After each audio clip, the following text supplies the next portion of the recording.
het moet een paard verstellen, ja. Ja, het paard van Troje. Ja, dat is een Griekse mythe. En nou ja, die proberen we dus wat na te bouwen. Dat was een opdracht van school. Wij gaan het vandaag hebben over Ovidius. En zoals jullie weten staat Ovidius daar rechtsonder op de muur afgebeeld. En de Romeinse dichter uit de 1e eeuw na Christus. En hij heeft heel veel mythologische verhalen geschreven en die hebben jullie zelf op de muur geschilderd.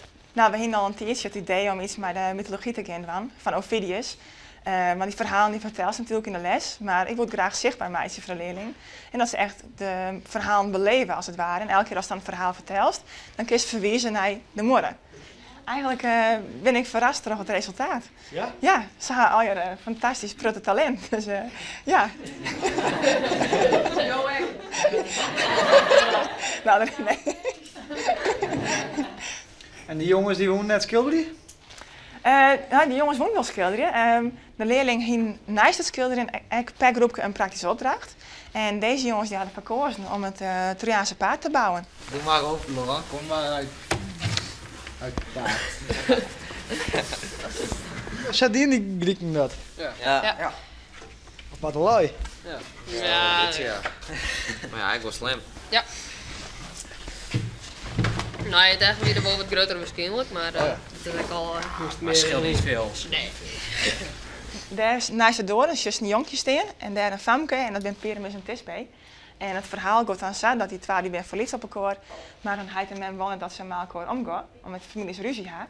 En het zijn oude huizen en in de moorden tussen die huizen zit een scoren, een skeur.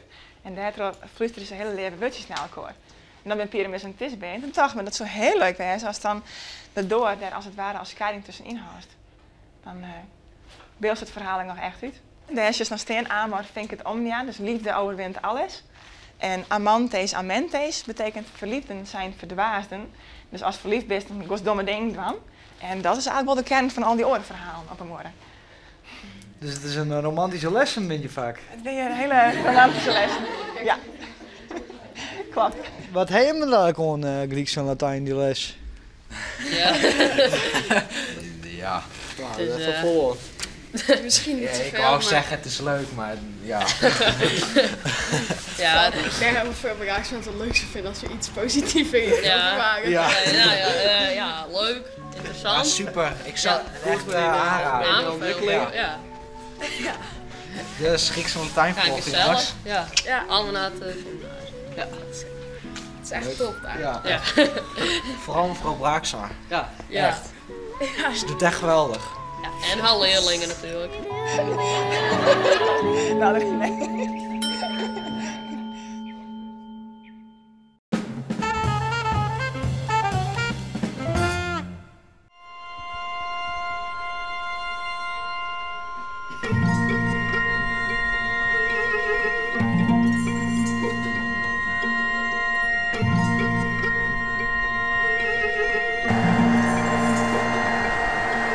Wij herstellen en slijpen scharen en messen. Nou, dat is dus voor de slagerij, dierenartsen, trimsalons, kappers, restaurants, industrie, defensie enzovoort. Alles waar een mes en een schaar voor nodig is. Landbouw, veeteelt, veefokkers, paardenfokkers, nou, noem maar op. Maar het condeuzenmessen zijn, koksmessen, tafelmessen voor restaurants, industriemessen. Ja, dit is echt een man-vrouw firma. De ene keer net alles alleen nog doen. En ja, ik ben hier extra inrollen en dat gaat altijd goed. Het is altijd goed gegaan. In het begin vond ik het wel heel moeilijk.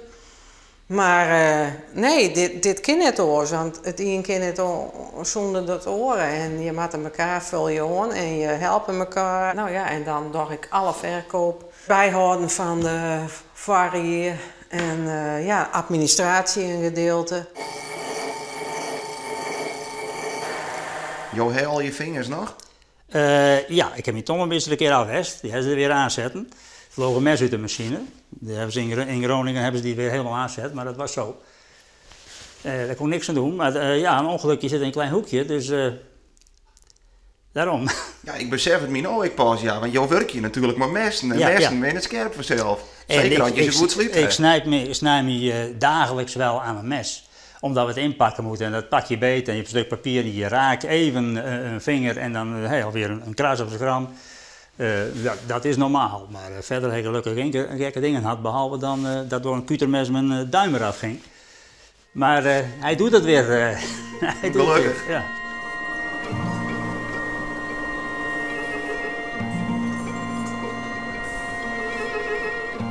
Het is een uitstervend iets. Dat wordt niet meer geleerd, dat moet je opleiden. Wat ik hier aan de boetenkant zo langs de winkel erin, denk ik, oh, heel iets winkeltje. Ik kan me net haast voorstellen dat je hem zo volle werk doet. Ja. Nou, dat hoeft ook niemand te weten, maar dat doen we altijd al. Het is een liets winkeltje, zo lijkt het. Maar dat is het in feite. De verkoopoppervlakte is maar een paar vierkante meter. Maar de rest zit erachter en eronder in magazijnen aan materiaal en de werkplaats.